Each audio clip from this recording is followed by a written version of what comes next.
আজ আমি আপনাদের সামনে দাঁড়িয়ে কথা বলতেছি, আমি যদি মারা যাই তাহলে মাইকে ঘোষণা হবে আব্দুল্লাহ চলে গেছে, দুনিয়াতে নাই। অথচ আমার হাত, আমার পা, আমার চুল, আমার নাক, আমার মুখ সবকিছুই আছে।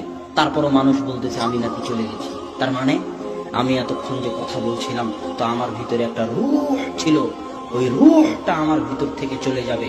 ওই রূহটা যেখানে যাবে সেখানে বিচার হবে। ওই রূহটা যেখানে গেছে সেখানে বিচার হবে। অতএব বিচার সত্য। নিজের স্বার্থ বুঝতে শিখুন, স্বার্থপর হয়ে নিজের জন্য কিছু করুন। সন্তান সন্ততি মানুষজন বাড়ি ঘর অনেক করেছেন, এবার একটু পরকাল কিয়ামতে নিজের জন্য কি নিয়ে যাচ্ছেন তা একটু দেখুন। এই জন্যই কিন্তু আল্লাহ আপনাকে সৃষ্টি করেছে, ওমা খালাকতুল জিন্না ওয়াল ইনসা ইল্লা লিয়াবুদুন।